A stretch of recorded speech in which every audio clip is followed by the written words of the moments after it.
Hello super friends and welcome to DC TV Talk, and in today's episode we are going to be breaking down and reviewing The Flash Season 5 Episode 2 entitled Blocked. And before you proceed with this review, please be warned that this is going to fill to the brim with spoilers. You've been warned.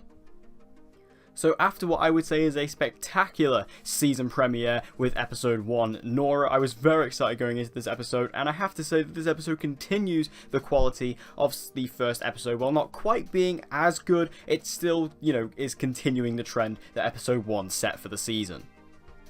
The first thing we see in this episode is a little introduction to our big bad this season, Cicada. Now, we got a little tease of him at the end of last episode, but we actually get to see him here. We actually get to see the character underneath him, who is, of course, Desmond Miles, and we see him actually in his place of work. I'm not quite sure what he was doing, but he is clearly trying to hide the fact that he has this awesome dagger and this mask and things. And it's interesting because I don't know what this mask that he wears actually does, because I always thought, based on the trailers, maybe it's like some sort of breathing apparatus, but he can breathe fine without it, it seems. So I don't quite know what this is about, but this is a cool little introduction, a very interesting, mysterious introduction to Cicada. But we'll get back to Cicada at the end of the episode. I actually really like the scene where we actually got to see Barry actually showing all of Team Flash his future, because usually with Barry we would just, this would be a big secret he would keep from everybody, and then it would eventually come out and it would cause unnecessary conflict. But here, Barry and Nora, they just tell everyone straight up, yep, I'm gone in the future, I'm still missing. I mean, obviously we knew I was gone in 2024, but it turns out in 2049, I'm still gone, I'm still missing. And I like the fact he was just upfront about this, because this would have just come back to bite him in the arse later on in the season. I just couldn't be bothered with that. I didn't really want any unnecessary conflict. This actually shows some pretty good character growth for Barry, which I was quite happy to see. Barry actually gets some decent character growth and character moments in this episode. Now, the major B plot going on in this episode is that Cisco is actually still dealing with his breakup with Gypsy, because he's never actually really given the chance to do so in Season 4 when it happens, due to everything, because she kind of broke up with him at the time when all the stuff with DeVoe was really ramping up. So this is kind of his first opportunity to really sit back and reflect and think about all that. And we actually get to see Caitlin and Ralph helping him trying to get over it. And I have to say that this duo of Cisco, Caitlin, and Ralph, I think worked really well in this episode. Because once again, like I said in episode 1, Ralph is being used in the perfect ways. His humor in this episode was on point. It was really funny. I think all that stuff, the Ralph list, that was really funny. And all the stuff he had on there. And again, I think Ralph and Hartley Sawyer is absolutely nailing it this season. And I'm so glad they're using Ralph in the right ways. And same goes with both Caitlin and Cisco. I thought this was while it wasn't exactly a B-plot that progressed the main story, it was just something that was fun and interesting, especially for someone like Ralph. I really enjoyed Ralph in this episode even more. Now, this episode is called Blocked, and the reason is because this is basically just a generic metahuman based episode. We have a new meta in this season, or in this episode, who goes by the name of Block, and she can basically cause matter to become more dense and therefore create the denser air particles, which will trap people inside these cube-like structures. In terms of her, she wasn't that great. She was just kind of, another metahuman. That's one thing you need to know going into this episode, is that obviously it is just kind of like your average Flash meta episode. It's not really anything special. It's just kind of one of those episodes. So, it was, she was a decent meta. She was okay, but nothing to really write home about. Now, one thing I absolutely loved about this episode is actually seeing Barry doing some CSI work. This was incredible. We haven't seen this level of CSI work from Barry since like Season 1. I love seeing this. I love seeing Barry actually just getting into the grip, of these crime scenes, just investigating it, showing how smart he is. Barry Allen is a smart guy, and they never show this. So it was really nice to actually see Barry getting in there, getting in these crime scenes, and I really just love this scene overall. We get a few good lines with Captain Singh, and I really like Nora's introduction into it as well. That was like a really funny moment when Nora comes in, and they're really doing well with Nora in terms of her writing as well, because this character could easily come across as really annoying, but they're doing it in a really smart way, to the point where she's actually funny, comical, and kind of adorable, and I think that works really well for her. And I think Jessica Parker Kennedy is a big part of that as well. But just seeing Barry back at work as a CSI is something I really miss, and I really hope that the writers see how the fans are receiving this, because we need more of this in The Flash. And running parallel with that, Iris was actually doing journalism work. This is just so good. I love seeing this. Iris is a journalist, she always was, you know, primarily a blogger, but we actually get to see her talking to Captain Singh in this episode, trying to get some information from him regarding the breakout of Gridlock from last episode. And we also get to see her later on going to talk to one of the guards who was injured in the Gridlock breakout. And again, it's just really nice seeing Iris doing journalism work, and it's great that we are going to be getting a lot more of that this season, because that is what we need from Iris to make her a good character again. Even though I quite enjoyed her in season 4 a lot more than most people, she definitely suits better as being the journalist, and I think this is going to be a great thing for her, and I really think Candice Patton, again, is definitely doing a good job with all that as well. Now, another sort of negative I have with this episode is the whole Cecile thing. I mentioned this last week, but Cecile's powers is just a really random and annoying thing I don't like. I didn't like it in season 4 when they did it. I don't like it now. It's just a real big distraction that also doesn't really make sense. Like, you know, she says that, oh, I know when the baby's hungry because I can hear her voice. But babies don't actually know the language. They don't talk like that in their head. So how are you reading her mind in that way? It doesn't make sense. And I just don't really enjoy the Cecile moments. I like Cecile as a character, and I really love Danielle Nicolette who plays her. It's just the fact that they're trying to clearly make her relevant and giving her sort of a story because she's a series regular this season, which, you know, a lot of us were very skeptical about. Was why is she a series regular? She's not really that type of character, and they're clearly trying to force this storyline.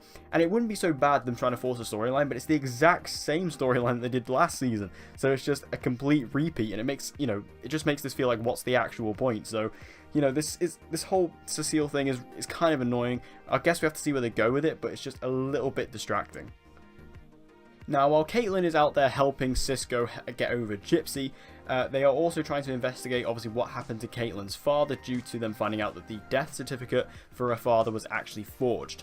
Now, we actually see a moment where Cisco vibes the death certificate, and Caitlin actually sees her mother. So this presumably means that Caitlin, you know, her father was actually sentenced to death, I guess you could say, by her mother. So obviously this is the big setup for Caitlin's story this season, you know, the story that she's finally receiving here in season 5. So I'm really excited to see where they go with this. Caitlin is in much need of character development and a story, and we're finally getting it this season. I'm really happy for Danielle Panabaker that she's actually getting some stuff to deal with here. So this is really cool. I like where this is going. It's interesting. I'm all for it. Also, that moment when she screams at Cisco and Ralph, you know, to stop, was that just me, or does anybody feel like that was them hinting at Killer Frost there? I don't know, like, was that them hinting at Killer Frost coming back? Because that was not like Caitlin at all. I feel like maybe that was a Killer Frost moment, but that may have been just me. Now, there are a lot of really awesome character moments in this episode, like I mentioned earlier, and another one of them is the conversation between Barry and Joe. I love this, because there's a lot of scenes in this episode where it's Barry training Nora, you know, actually with books and things like that, and, you know, he's kind of saying, oh, Nora's with me all the time, she's just really trying to impress me, I don't understand why. And Joe then brings up this really nice story about how when he first took Barry in, that, you know, all Barry wanted to do was impress him, and he brings up this story about how Barry completely overdid a science project at a science fair. And it was just one of those really nice Barry and Joe moments that we don't get as much these days. We used to get them quite a lot in the earlier seasons, but they're very rare to come across given how much of a kind of useless character Joe is these days, unfortunately. And I feel bad saying that, but again, Joe in this episode is just, he's in like 2 scenes, and he's doesn't even really move, so it's quite sad to see that. But again, it was really nice to get a moment here just between the two, between father and son in that sense, because it's just those really nice moments between Grant Gustin and Jesse L. Martin that we just don't get really anymore, and I really enjoyed that. It was just a really touching moment. Now, this leads into the final fight of the episode, and this is where Team Flash finally meets Cicada.